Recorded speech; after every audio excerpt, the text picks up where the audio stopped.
नमस्कार, good evening. Money गुरु में खास पेशकश म्यूचुअल फंड्स को लेकर मैं पल्लवी आपके सामने हाजिर हूं।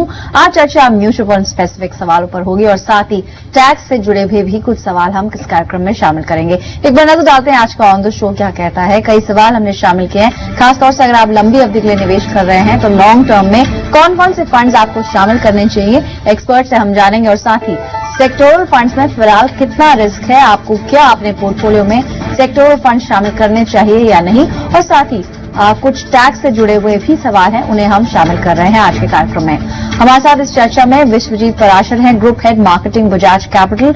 विश्वजीत, बहुत बहुत स्वागत है आपका कार्यक्रम में। Thank you. चलिए शुरुआत करेंगे सवाल जवाब के सिलसिले की, और सबसे पहला सवाल जो है ईमेल के जरिए है। गौतम धर ने सवाल रुड़की से भेजा और इस वक्त फोन लाइन पर भी हमारे साथ जुड़े हुए हैं। नमस्कार गौतम, काफी समय पहले आपने सवाल भेजा था, लेकिन किसी कारण से आपका सवाल हम पहले शामिल नहीं कर पाए। अपना पोर्टफोलियो आपने बताया है, एग्जैक्टली कितने समय से इन फंड्स को शामिल किया हुआ है आपने? इनफैक्ट इनके पोर्टफोलियो को एक बार देखें तो इन्होंने जैसा मेंशन किया मेल में पीपीएफ में भी निवेश है, साथ ही कुछ बैंक एफडीज भी ले रखी हैं। एक गोल है इनका स्पेसिफिकली कि ये अगले 6 से 7 सालों में लगभग 75 लाख की राशि जुटाना चाहते हैं। अगर इनके फंड्स पर नजर डालें तो बिरला सन लाइफ का फ्रंटलाइन इक्विटी फंड है, 1000 रुपए की एसआईपी उसमें चल रही है। साथ ही बिरला सन लाइफ का ही एक एमएनसी फंड भी इन्होंने लिया हुआ है, 1000 रुपए की एसआईपी इसमें है। साथ ही आईसीआईसी फूड टॉप 200 इसमें भी एसआईपी चल रही है। गौतम इस वक्त फोन लाइन पर जुड़ गए हैं। गौतम जी नमस्कार, आपसे जानना चाहेंगे आपने जो फंड्स बताए हैं कितने समय से इसमें निवेश चल रहा है?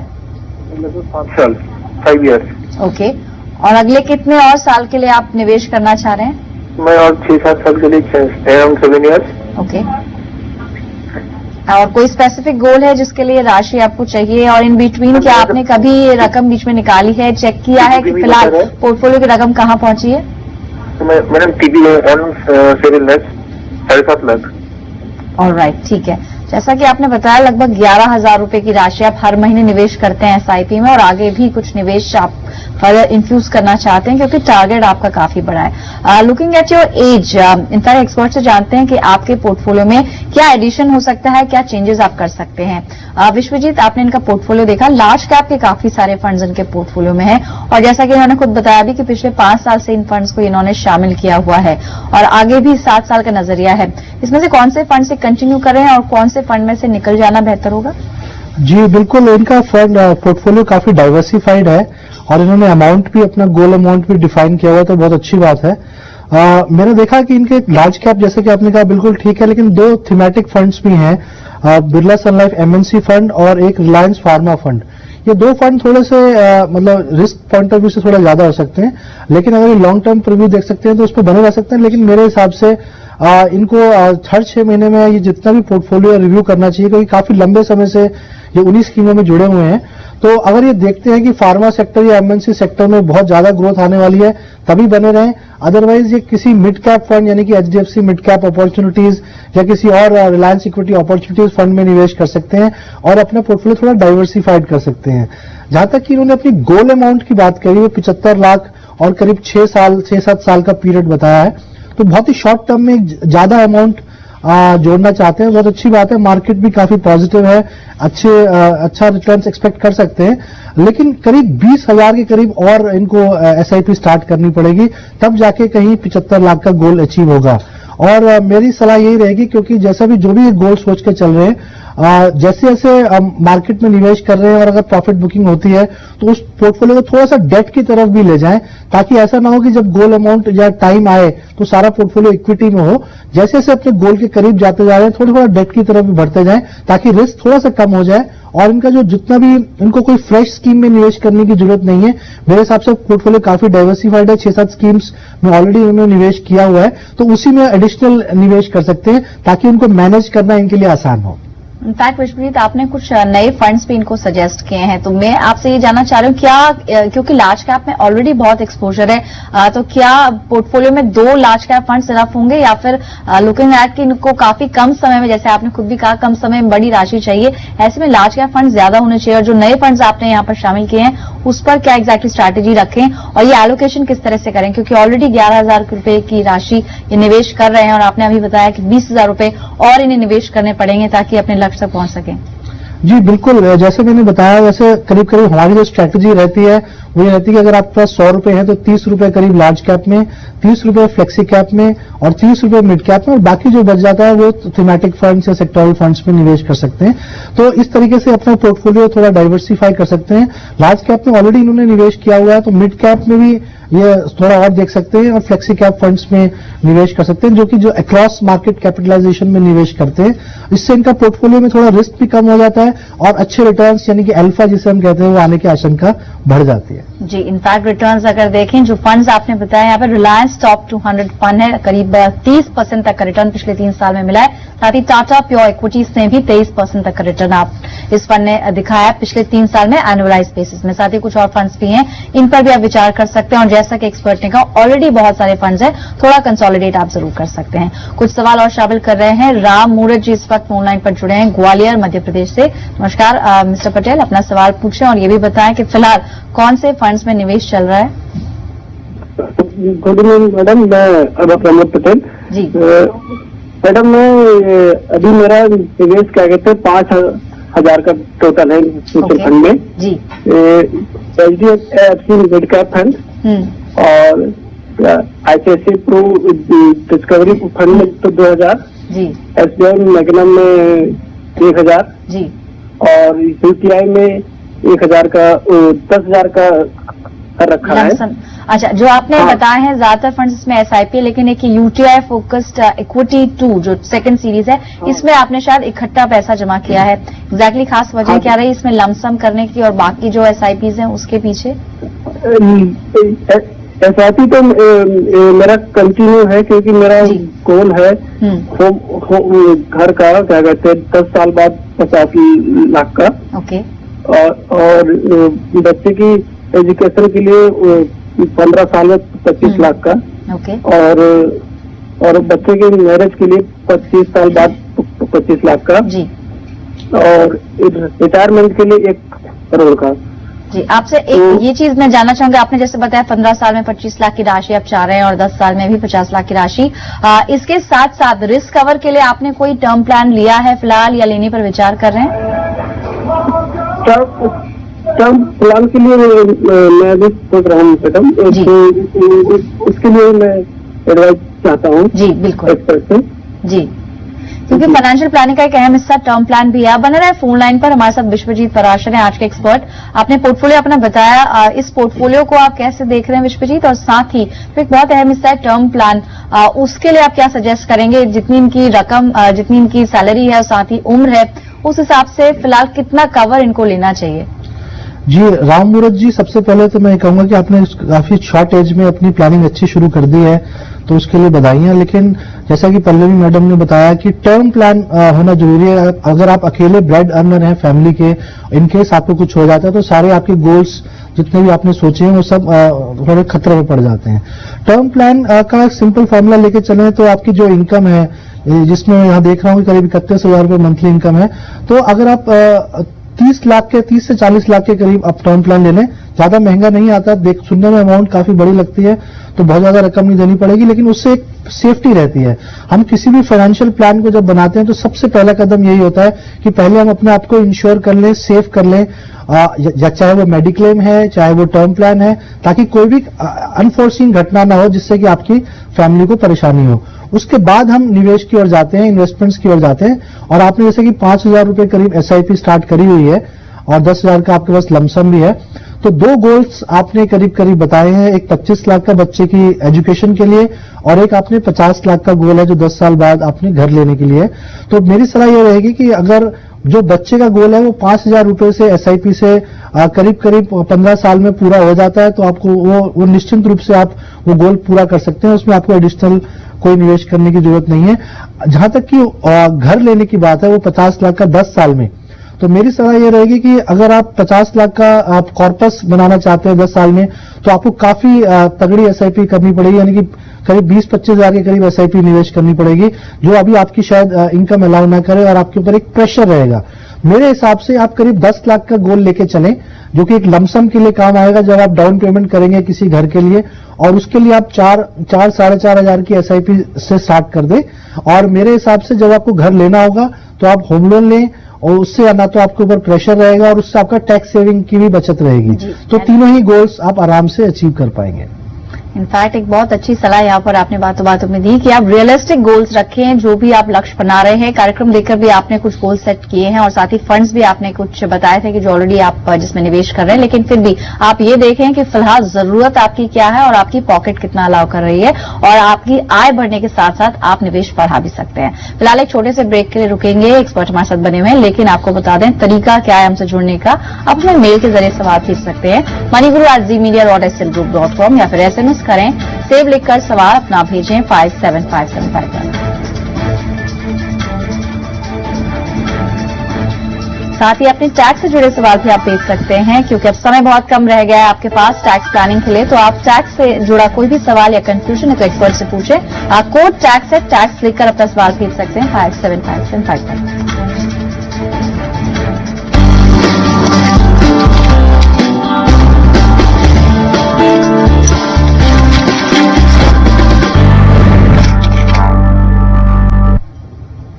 आप देख रहे हैं मनी गुरु, खास पेशकश म्यूचुअल फंड्स पर। हमारे साथ विश्वजीत पराशर बने हुए हैं आपके सवालों के जवाब देने के लिए, और कुछ दर्शक हैं फोन लाइन पर, उनसे बात करते हैं। दीपक ढोली जी हमारे साथ उत्तराखंड से जुड़े हैं फोन लाइन पर।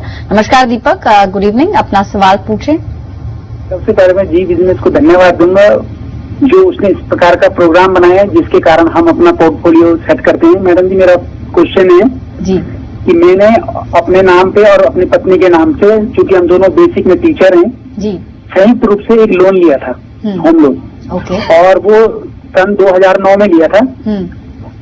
3 लाख की मार्जिन मनी करके 16 लाख का लोन लिया था, जिसमें हमको जो है 1,04,000 रुपए के स्टाम्प पेपर भी लगे थे जी। और अब 5 वर्ष 6 माह पश्चात मैंने उसको 20 लाख रुपए का विक्रय कर दिया है। तो मैडम जी, मेरे दो तीन सवाल थे।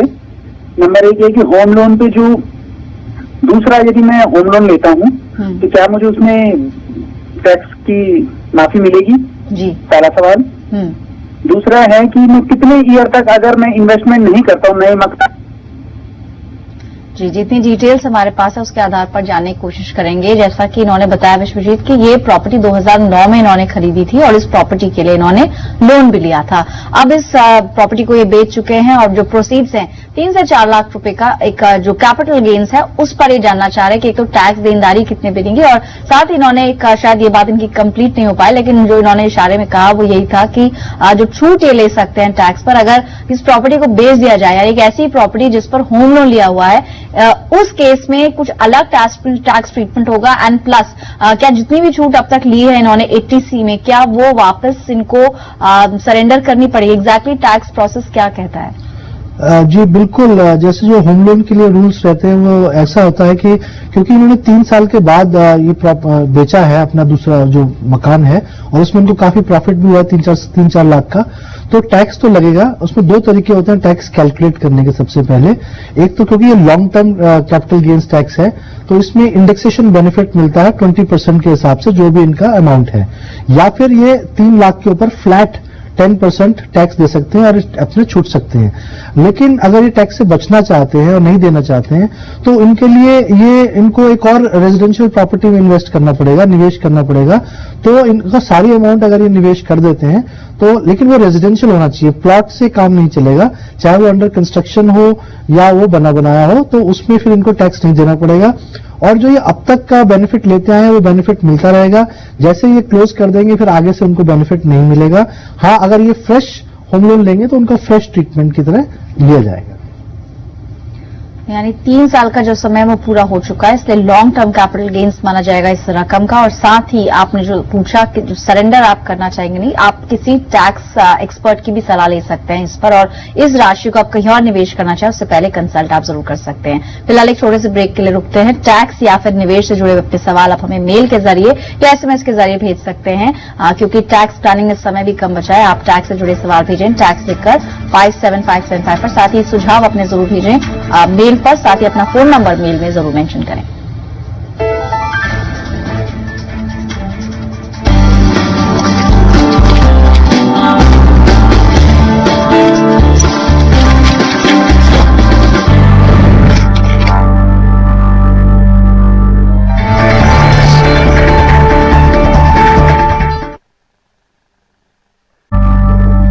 आप देख रहे हैं मनी गुरु और आखिरी सेगमेंट का आखिरी सवाल आज का लेंगे। समीर सिंह थाने से हमारे साथ जुड़े हैं फोन लाइन पर और साथ ही विश्वजीत पराशर बने हुए हैं आपके एक सवाल के जवाब देने के लिए।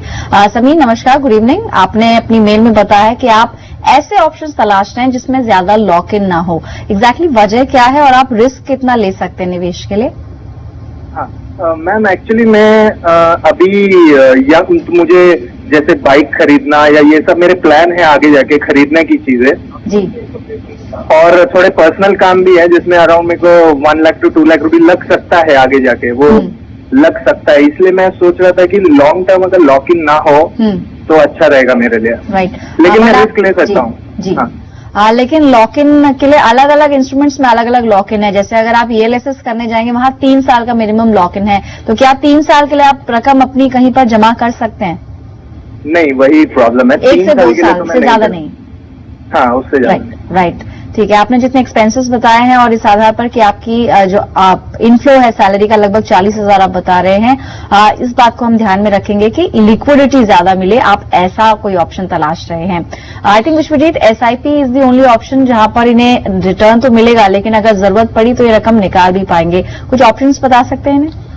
जी बिल्कुल। सबसे पहले समीर, एज इज आपके अभी 24 साल उम्र है और इक्विटी मार्केट काफी पॉजिटिव लग रही है, तो एक अच्छा खासा कॉर्पस आप जनरेट कर सकते हैं।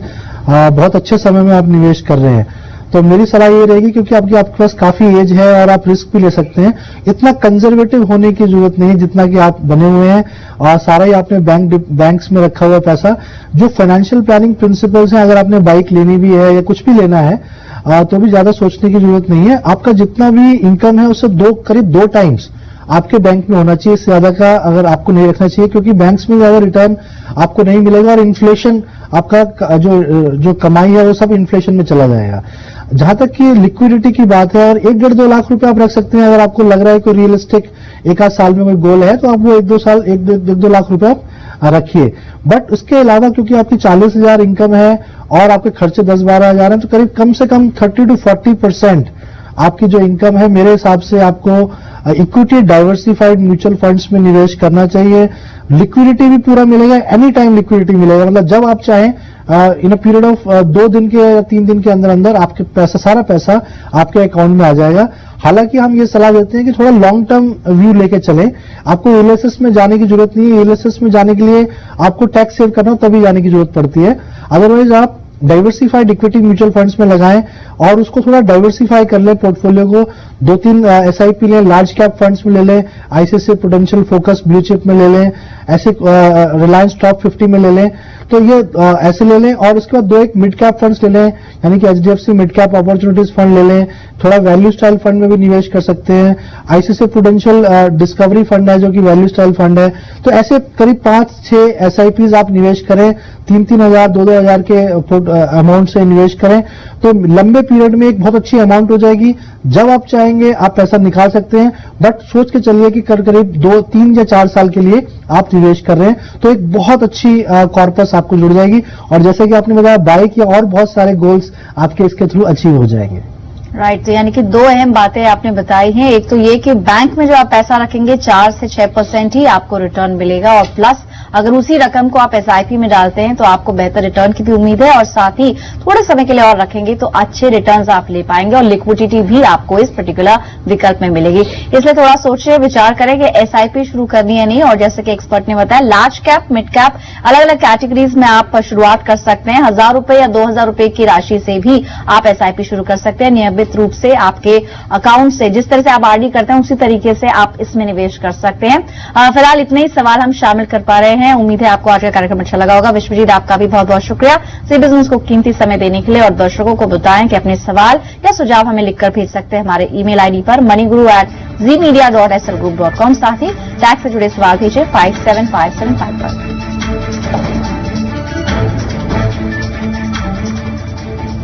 फिलहाल मनी गुरु से इतना है, हमें दीजिए इजाजत। नमस्कार।